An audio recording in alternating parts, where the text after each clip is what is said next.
Hey everybody. I didn't announce before I came on because it's just been a really busy day. I just noticed I'm going to sit over here next to the plug.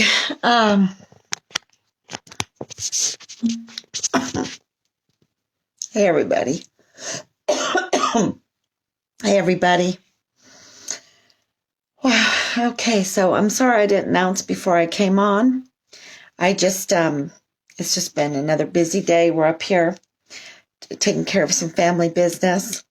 So, here in Virginia, and it's been a really busy day again. Lots of phone calls, and I talked to two parents today, two different parents from two different states, from two different households, with soldiers at Fort Bliss. And I even am going to sit at the computer and write an email tonight. I haven't gotten a chance to write that email.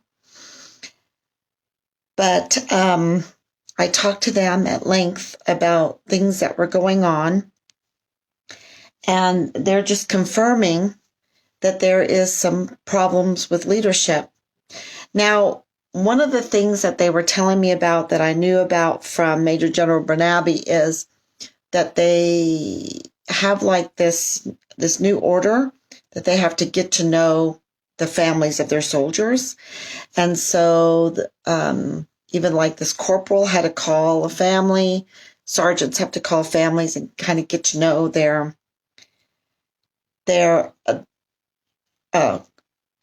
have to call the families of the soldiers that they're responsible for.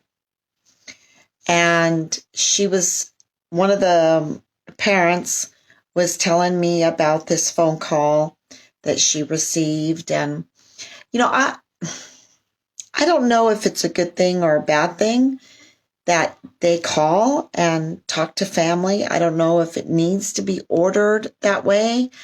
I know it is a result of mainly what happened at Fort Hood. And at one of the meetings about Richard, he, just said, well, by the way, I want to tell you some things that we're working on. And this is one of the things that we're working on, is that we get to know our soldiers. It's not a bad thing to get to know your soldiers and their families. And so I guess they were ordered to call their families. I really don't know if that's going to solve the solution, because some people really don't want to get to know the families. They're just doing it because they're ordered to do it. And then it might make things worse if their attitude is not really I remember one call that we got about Richard from one of Richard's leader. I swear, I would bet that it had been written down and she was reading it word for word. That's how it sounded to me. And I'm not one to be touchy-feely. I really am not. I really don't want Major General Bernabe to be my best friend. I don't want him to be that.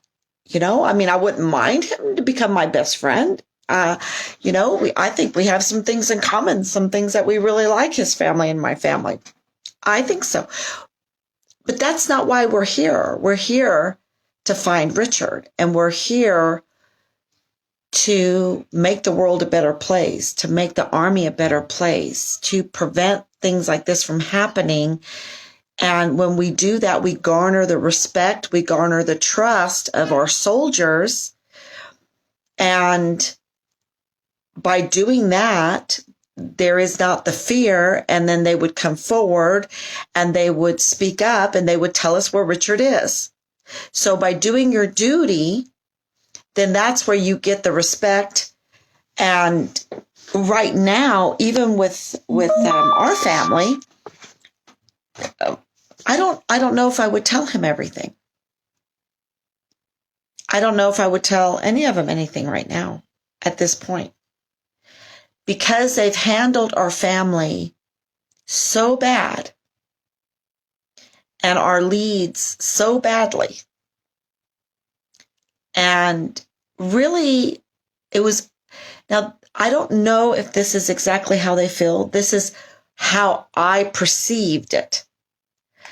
I perceived that they thought we were very naive, and we were at first, that we were very naive, and they took advantage of that. So let me tell you about this phone call. Richard, okay, I have to give some back history. Richard was also naive. You know, when you're 18 years old and you join the Army, you're very naive. And if the leaders have been trained to take advantage of that, I think that's very evil. And they need to recognize what they're doing. To think that they are better than you, like smarter than you, and you're just so green behind the ears, and you don't know anything, and so we're going to take advantage of you. And I think that is very piss poor planning. Piss poor planning. And I think it's evil. So Richard went in with the best intentions, and I say that because his record proves it. And I'm going to repeat it. I know for most of you that have been following for a long time, it's always repetitive, but I have to say it over and over again because so many people do not get this narrative unless I say it. And that is Richard came in with the best intentions. He was number one in basic training. That requires a lot of hard work. He was number one in AIT, which is the Advanced Individual Training. Which is hard work. He was number one in his PT, 300 plus PT score. PT meaning physical training. He had a black belt in karate. He was the guidon bearer for his unit, which is an honor. It means you're the best in the unit. And then he also, and there's many pictures of him being guidon. And then he was combat lifesaver. He took out time. And this is all in the first 14 months. He made E4 very quickly because of waivers. So he made rank because of waivers. That means they just waved him forward because he was doing so good. He was a stellar soldier. So he went in thinking, if I go in with the best of intentions, I will be rewarded. And he was rewarded. He got $500 award for being number one in basic training. And he was doing really, really well. But I was naive. I think the whole family was naive, and he was naive because I thought, okay, since he's doing really well, I can start my little business, and I don't have to talk to him quite as often as I normally do because of all the busyness. Because I trusted the leadership was doing the right thing because he was doing so well. Mm-hmm. But he got to Qatar. There were some leadership problems, but I thought, okay, he can handle it. He's doing good. They're going to take care of him because he's a stellar soldier. That is so naive. That was so naive of me. That since he did so well and he's a stellar soldier, that they are going to really mold and shape him to become a sergeant and to move forward, to really serve in the United States Army with honor. I was so naive. That's not what they did. That's not what they did. The leadership is a disgrace when it comes to Richard's leadership. And I'm not saying that Richard is perfect. I'm saying with good leadership, he could have really matured and served the United States of America. But that's not the kind of leadership he had. His first sergeant went on social media, messaged a person I know very well, lies, rumors I don't know if he spread it, but he became the spreader, the super spreader of rumors. Why did he super spread the rumors? Why did he become friends with me? Why did he talk to me on the phone? And a lot of you have talked to me on the phone by now. Why did he talk to me on the phone to discourage us from coming to El Paso? Why did he say that I shouldn't look for Richard, that Richard would come home when he's good and ready? Why didn't he tell me a lot about what was going on? Why was he saying that, instigating that rumor forward, spreading that rumor forward about the border and Richard had a weapon? Like that was something illegal when no charges were made. And everybody knows this case, that was a political maneuver by the city of El Paso and by the Army to make an example out of Richard,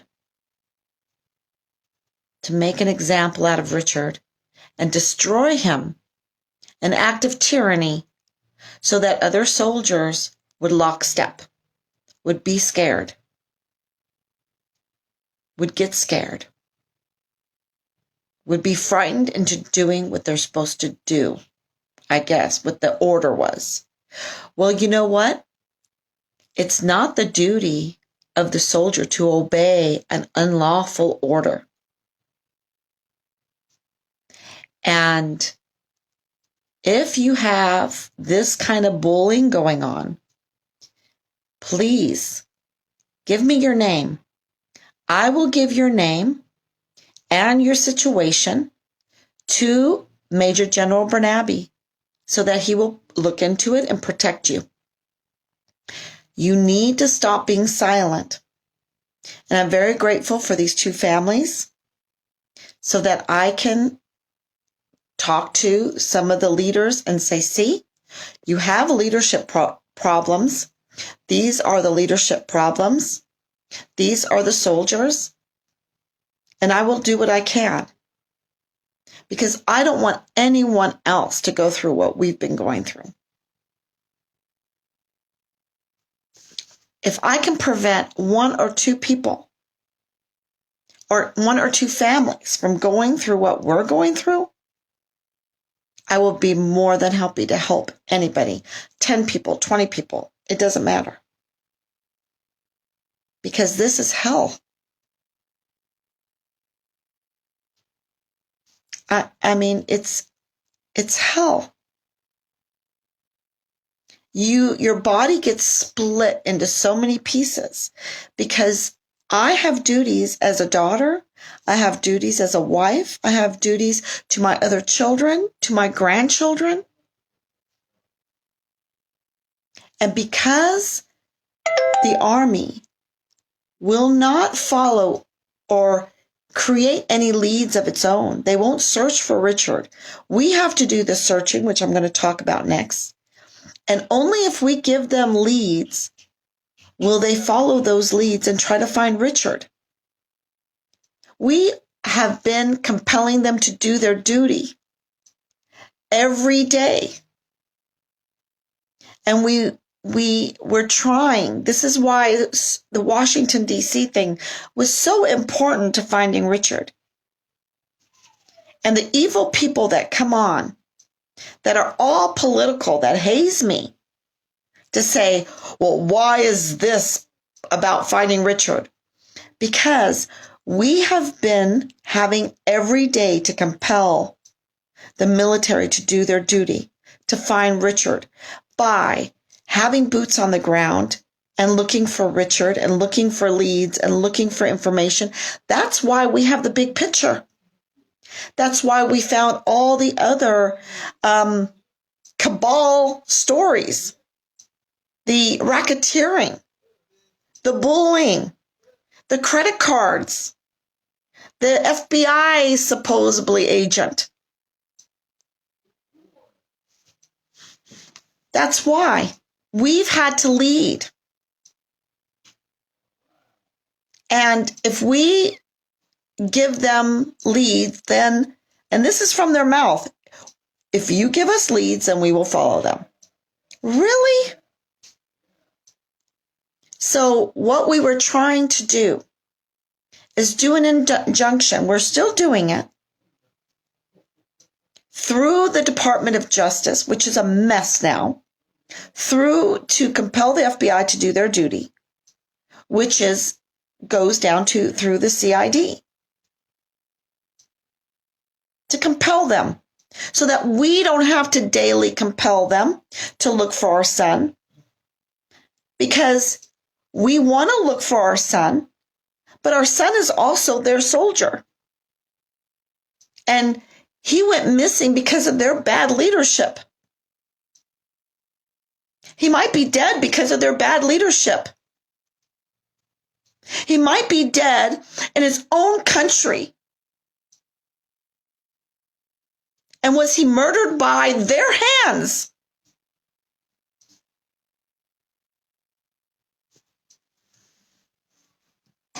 In his own country. This should infuriate everybody. And I shouldn't just have 3,000 followers. I should have probably 80 million.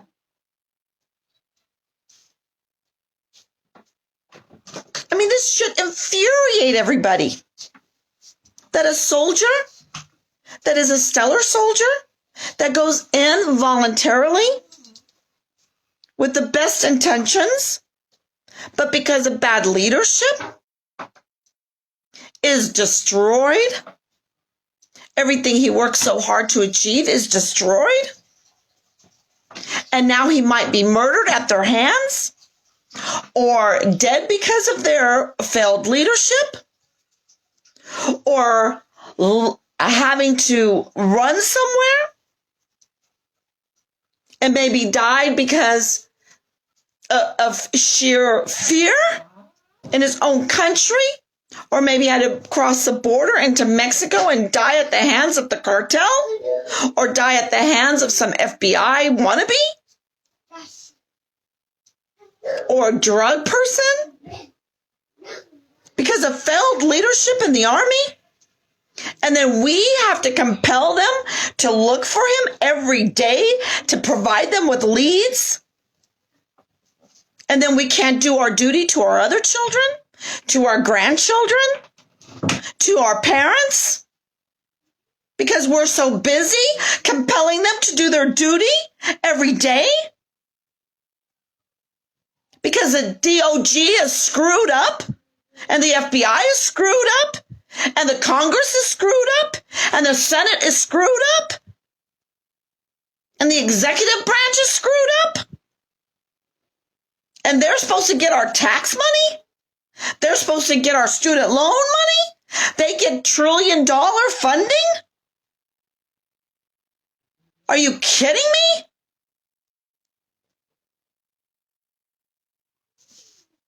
It's a disgrace. And then I have people coming on saying, now you know how BLM feels? Really? What does that have to do with finding my son? Really? Who's paying you? Who's paying you to have a heart of stone? To be anti-American, to be anti-U.S. Army. And don't say I'm anti-U.S. Army. I've been the wife of a 30-year veteran, of a 23-year veteran.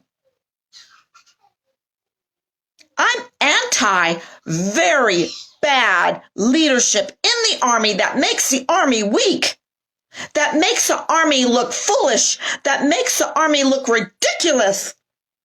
Being in the desert where it is hot and the sun is beating down on you and it's clean and you're like, oh, because you're afraid. For political, it's not even afraid, it's for political appeasement because you want to get a next star. and you look ridiculous, and I have to compel every day for you to do your duty, that's what I'm against. Because that makes America weak. It makes our poor volunteer soldiers' lives miserable and at risk. It makes their lives miserable and at risk because of the criminal cabals, the criminal racketeering, the drunkenness, the drugs, the suicides, because of failed leadership.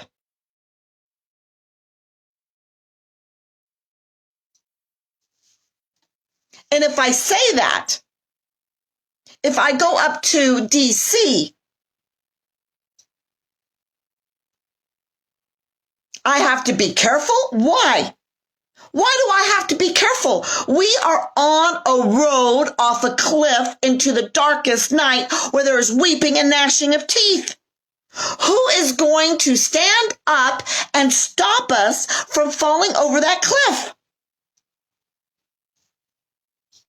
Who is going to stand up for our sons and daughters? Fortunately, I've had 2 families today alone that called because they want to stand up for their soldier, their child, even though they're an adult child. Because I hear that Asha Graham died of asphyxiation in her bed and there's no foul play. Because they've heard of 28 people dead, soldiers in Fort Hood. Because they heard of this latest soldier. I need to get all the names straight right in front of me. That was shot. I believe she was shot. Oh, the young man that was shot in New Jersey from Fort Drum. They hear these stories. I have a sister of another one. I mean, I have 50 names. I need to post that again. They hear these and they're like, oh my gosh, what is those sergeants going to do to my child? They're going in the field. Is there going to be something nefarious? I mean, can you imagine? The fear is starting to go into the families. It's starting to leak into the families. And the families are fearful for their soldier children. It breaks my heart because I know that they have a right to be fearful, that they have a reason to be fearful because there's failed leadership.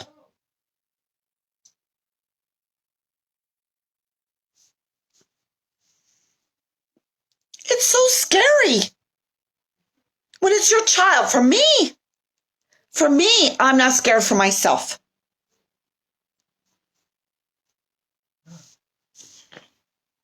But when I hear that my children, when I think about Richard, 45 days in the middle of the summer in El Paso, Texas desert, having to do extra duty until 11:59 at night. You have to understand, and please, my Irish friends, you need to make a statement. We took a cottage that was totally derelict and we turned it into a little piece of heaven over there by very hard work, stonework. We were in the muck and we turned it into a little piece of heaven. Richard knew hard work. But when you make them in the middle of the summer, in the desert outside, do their PT and do their extra duty. Oh, gosh. He was being dragged from his bed at the end. His spirit broken.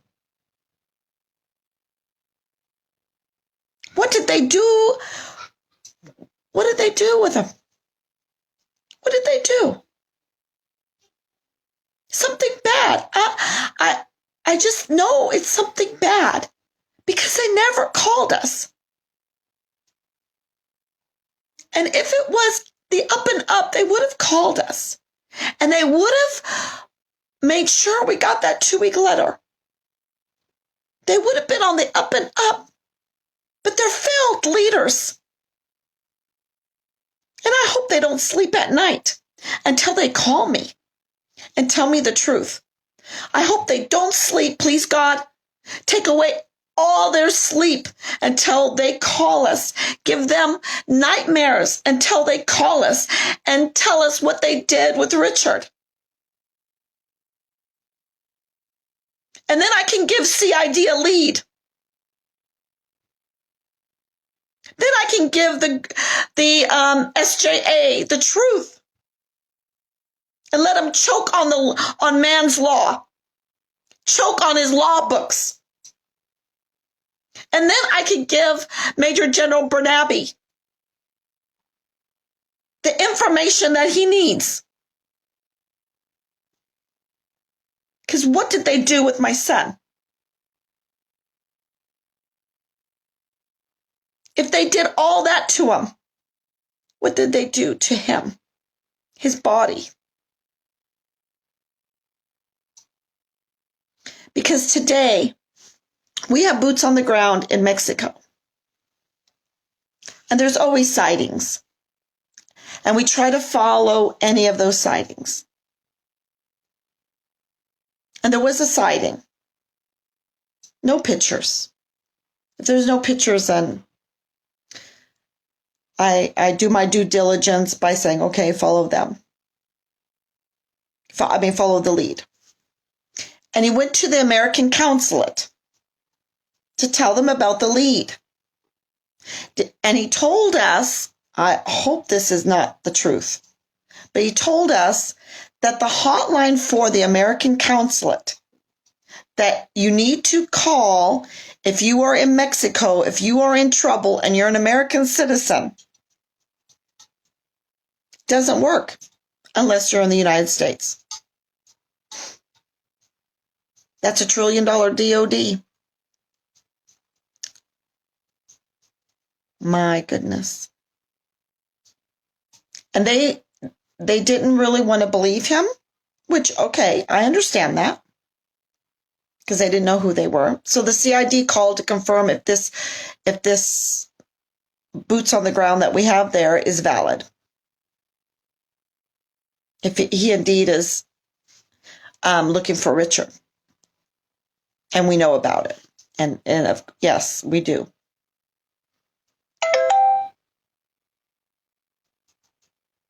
And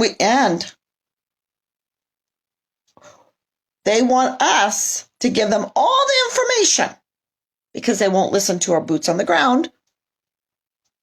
They want it all like spoon-fed to them. Spoon-fed to them. Yeah.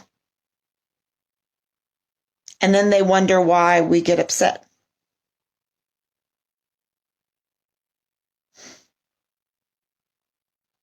Yeah, so we were dealing with that today.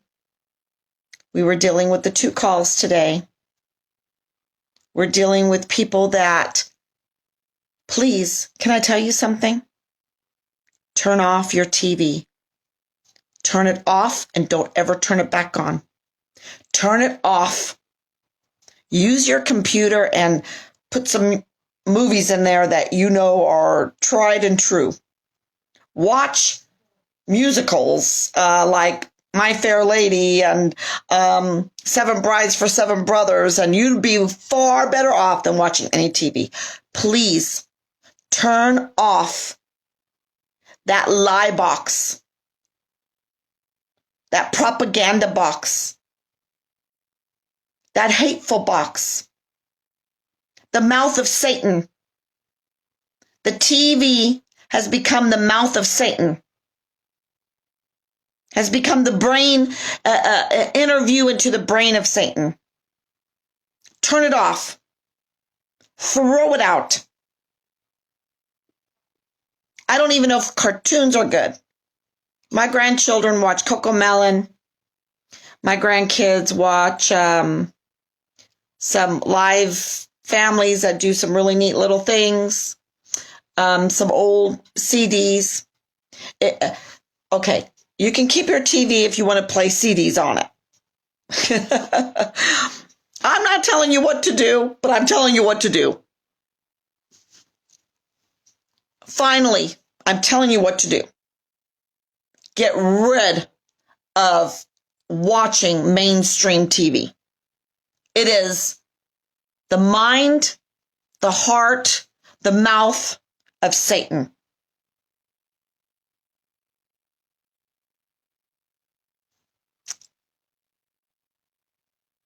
It's true. It's true. I'm not lying to you. I'm not over-exaggerating either. I'm not over-exaggerating. I'm not. Turn it off.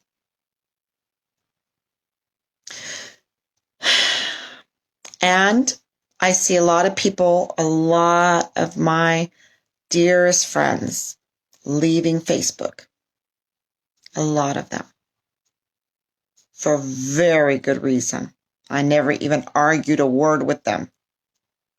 Go in peace. In the name of the Father, the Son, and the Holy Spirit. Go in peace.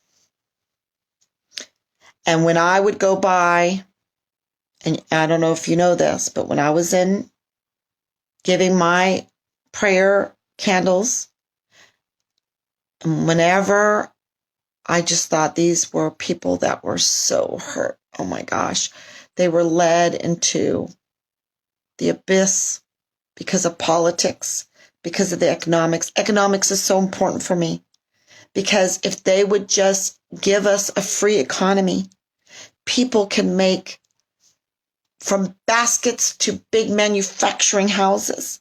And people would have so many jobs and good jobs, and they would, crime would really go down, and people that live in the gutters, they would have jobs and they could get out of there. There's always going to be some. But we are being led to the slaughter, y'all, economically. And free handouts is not the way to go. To pray is to work, and to work is to pray. And that's how you get blessings. And wealth is not money. Wealth is when you leave a place better than you found it. Wealth is when you have your family and you've actually done your duty and you see it. When you make that garden and you see things grow and you can grab a tomato off the vine that you grew and you bite into it, that's wealth.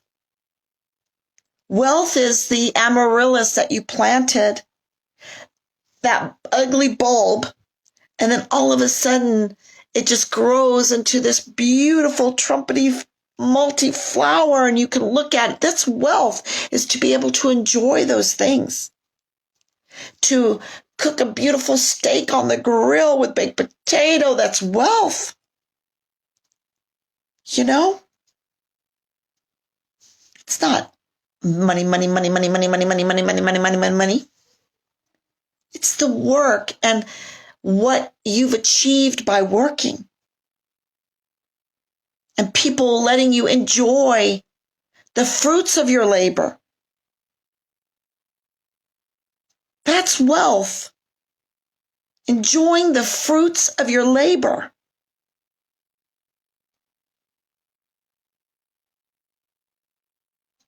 When someone hands you something, like when the government hands you money, just hands you money, it's not the same. It's not the same. Yeah. And when there's all kinds of conditions, well, you can work here if you do this and this and this and this, that's totally not relevant to the job at hand.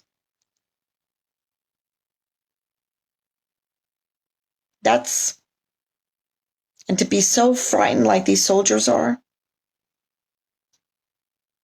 Richard just wanted to enjoy the fruits of his labor.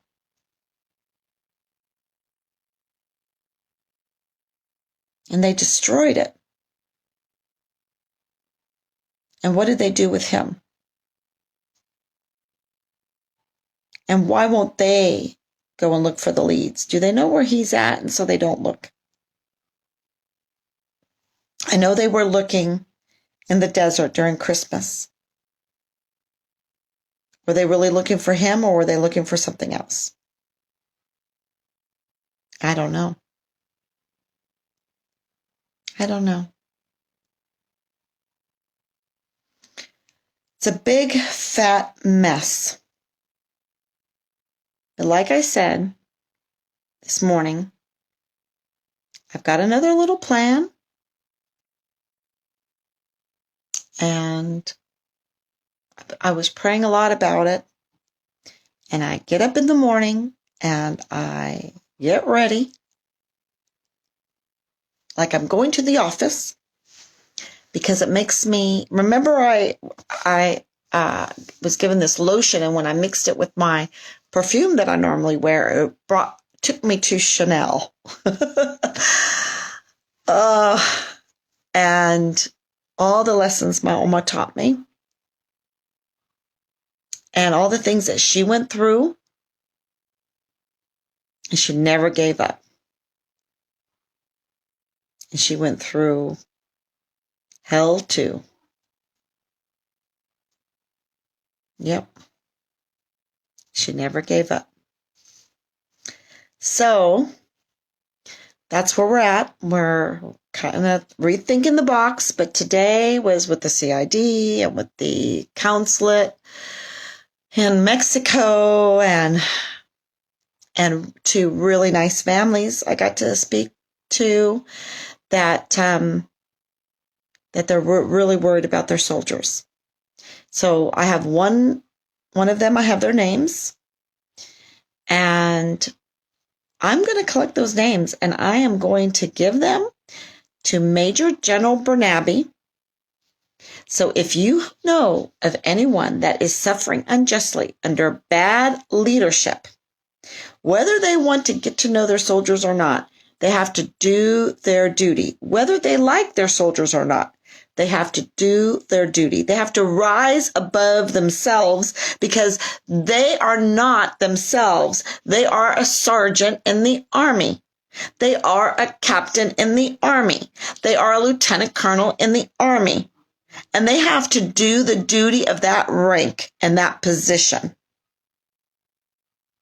And if you have suffered, what did she call it? I can't remember what she called it, what they do behind the building. I can't remember. I have to ask my husband. But if you've suffered unjustly, and you know it's unjustly, and especially if you've gotten this is what I wanted to say to you. I got off base because of being naive. One of these people didn't even realize they got an Article 15, or their family member got an Article 15, because they're not familiar with the Army. They're not dummies. They're very intelligent people, but they're just not familiar with everything going on in the Army. And they're not told that they can go to court-martial. Do not be afraid to go to court-martial. Go to court-martial and fight your Article 15s if you get one that you think is unjust. And I know that they intimidated us, so I'm sure they intimidated Richard about going court-martial. Just sign here. If you go court-martial, you're going to go 6 years in prison. So sign here and count your lucky stars. No. You need Rob goes, if Richard would have called and asked, I would have said, Richard, go court-martial right now. Fight it. I'll help you, son. Yeah. That's how positive. If you knew my husband, anyone that knows my husband knows, wow, Richard was pretty innocent. He's innocent. We are rescinding that unjust, unlawful Article 15 that was used as a weapon and a bully to a tool, a weapon and a bully bat to push Richard around and to torture him, to make an example out of him for political little points. So, yeah, do not be naive. Learn the ways of the Army. Ask a lot of questions and be very vocal. Very vocal. Because if you're silent, it's a dangerous place to be. Because we really wish that Richard would have talked to us and confided in us. We really wish. So tell your soldier to be vocal. Let everyone know that you're there.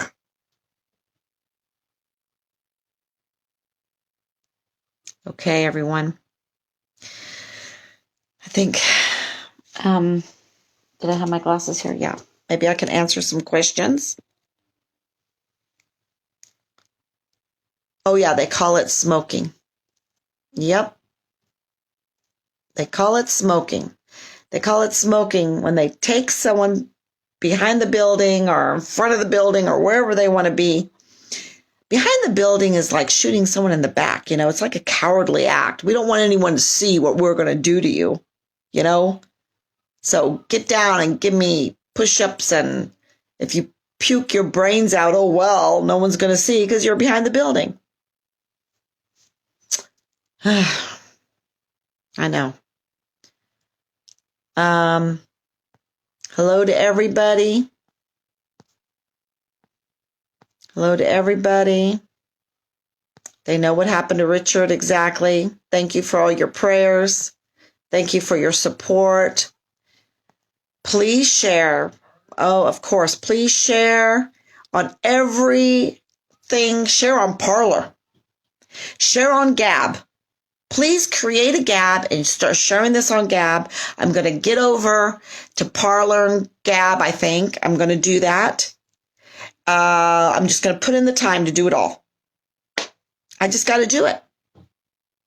Because look at what's happening. And I am not politically correct. And if I was politically correct, I couldn't find my son. Yeah.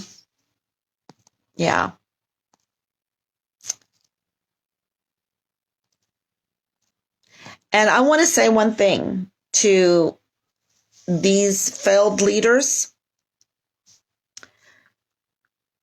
Rob and I, we know you're in a toxic culture.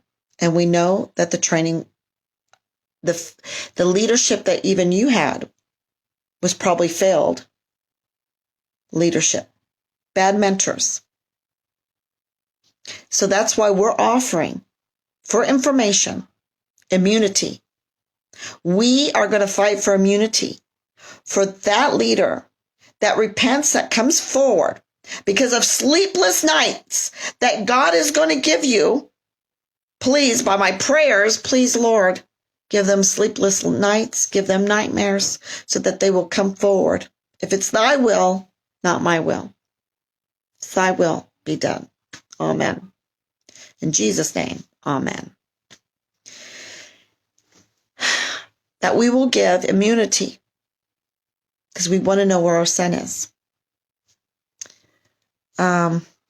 Nefarious is, yep. A lot of nefarious activity. Oh, yeah, they know. They know. Everyone knows that they know. Anyone that knows the Army knows that the unit knows. Oh, yeah. Got to turn off that TV or turn off that mainstream media and shows. Oh, the shows, even the Christmas shows. They were like from the mouth of Satan, from the heart of Satan. Oh, it was terrible. I'm not saying all of them. I'm saying the ones, the advertisements that I saw in the hotel room. I was like, oh my gosh. Let's see. I guess that's all. I don't have any questions. So, please call 941-677-0060. If you have any names to share, if you have any information to share, if you just want an ear, yeah, because you guys are giving me an ear twice a day. You give me your ear, and it keeps me sane. Yeah. So thank you for your time. I have parents saying, thank you for giving me time. No, thank you for your time. So thank you. Share. If you have any leads, share them with me so I can compel the Army to do their duty. Okay. God bless. Share, share, share. Comment, comment, comment. And start sharing on the alternatives like Gab and MeWe and what is the other one?